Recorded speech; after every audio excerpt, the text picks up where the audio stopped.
Is it possible to see fascism, which is bad, by the way, right in front of you? Acknowledge that you see the fascism right in front of you, but then spend months advocating to allow for that fascism to take hold. Yeah, yes, somehow it is possible.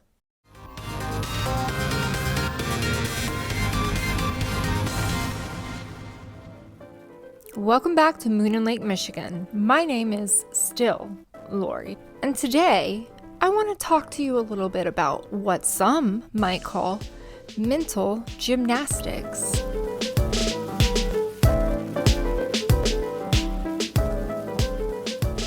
In our last episode, we revisited a debate between Sam Seder of the Majority Report and Jimmy Dore.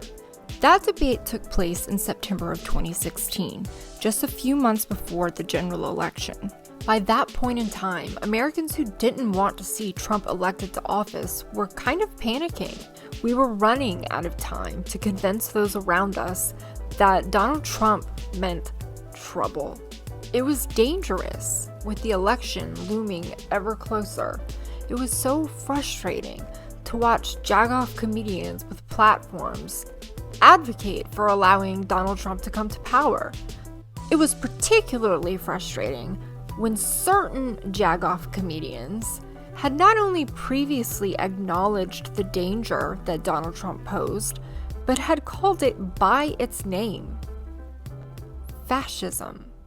Not this last debate, but there was the one before where they just hammered, Ted Cruz and Marco Rubio especially, just hammered Trump over and over and over, said that he'd be a disaster.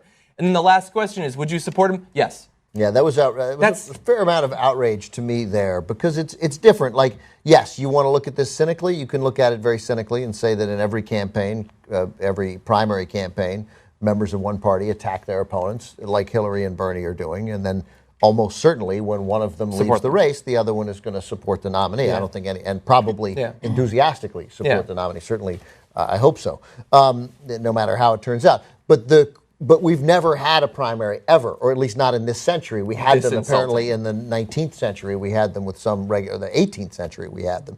But so if you say that he's unfit to man the nuclear codes, well, then you can't say, of course, I'll support him. Yeah, there's no takebacks on Then you have to say, well, hopefully there'll be a third-party candidate, or I'll sit it out, or I'll bite the bullet and say Hillary Clinton would be a terrible president, but I trust her with the nuclear codes. Like, that's a ballsy thing to say. Or I don't trust either of them, so we're screwed.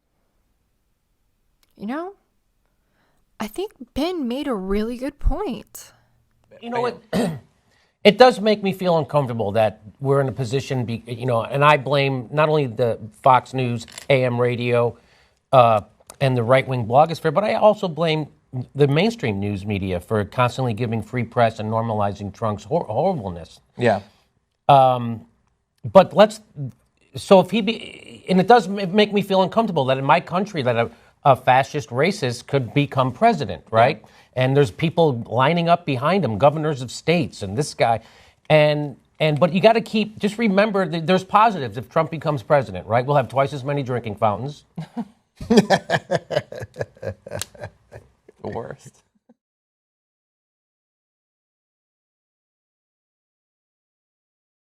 In the beginning of all of this, no one really thought, including us, that he stood a chance. And it was more, whenever he was covered, at least on our show, I feel like it was more for, he would say outrageous things, and of course we wanted to analyze it, but then there was an entertainment factor to it. No one thought that he was going to do this well in the primaries. In the beginning, I even wrote a column in Raw Story where I said that I'm not going to vote for Hillary, right? And I think I know part of the reason why I did that is because I just did not think that it would come down to Hillary versus Trump in the general election. Now, Bernie still stands a chance, but if someone's going to hold my feet to the fire, am I really going to not vote for Hillary Clinton and have someone like Trump become the next president of the United States? Of course, I will do anything necessary to avoid that. Yeah. I mean, I'm in California. It doesn't matter. We're going to vote for Hillary anyway. But it is different because there are, and again, believe me, this is not a Hillary cheerleading thing. Yeah. But of course, there are things. The question is, will people like us,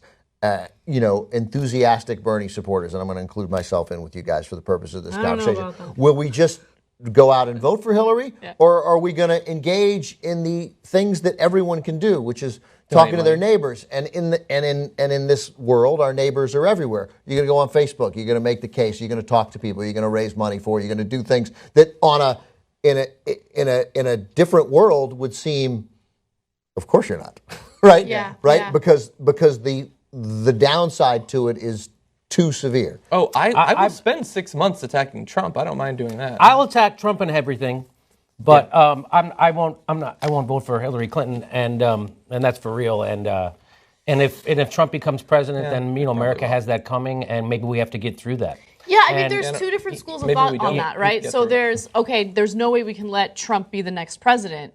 But there's also a school of thought that if you allow that to happen and you are a hardcore Bernie supporter and you're not going to vote for Hillary and Trump does win the general election, well, things will be so crappy in this country that maybe that will eventually lead to some That's how we got Barack Obama. Yeah. That's how we got a black guy with the Muslim name. Think about the kind of damage you can do. Let me just make my really quick point. I'll make it real quick. I remember when George Bush got elected, and I remember being depressed. But I also remember thinking, well, this will be good because now the nation's going to get a good look at what it looks like to have Republicans in power. They did. People got sick of him immediately. The Iraq War, right? And he kind of got saved, in a sense, by terrorism and being at war. He would have never got reelected without a war. He would have never. So people got, and so in 2006, they turned the House, they turned the Senate, and then in 2008, we got a black guy with a Muslim name to be our president. So when people get a good look at them, they get sick of them, and it immediately enables liberalism to take place. So if we can elect another corporate Democrat, like a neoliberal, who's going to start another war, keep more wars going, spend nothing on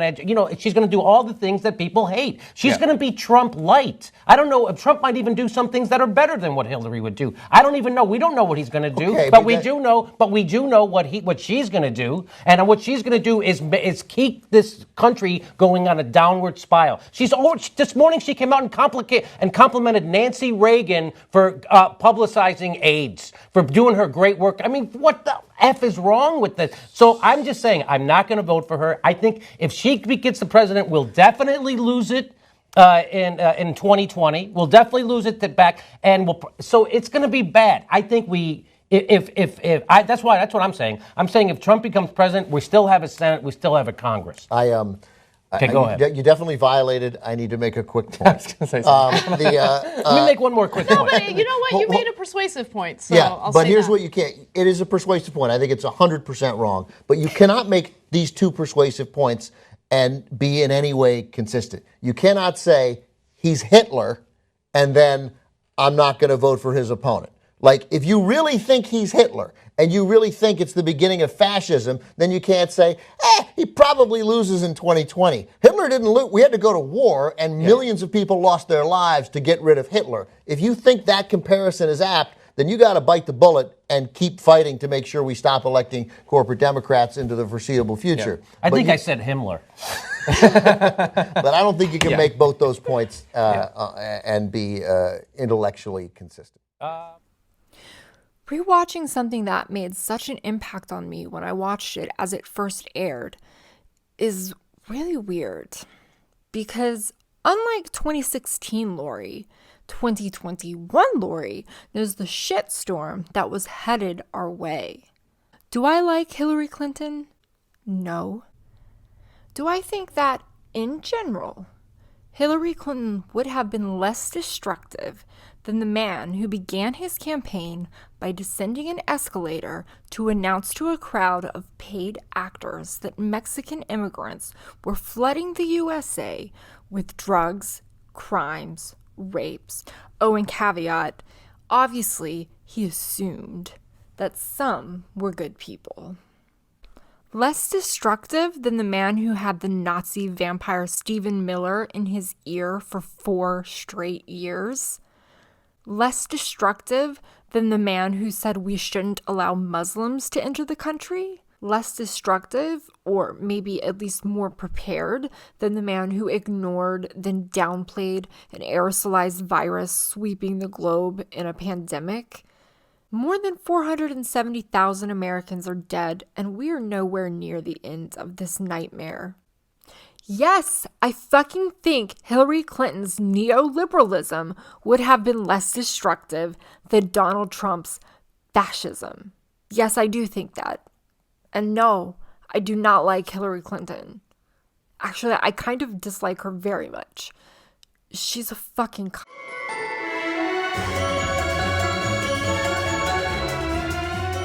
Jimmy Dore was incredibly short-sighted with his what-ifs and what-abouts 5 long years ago.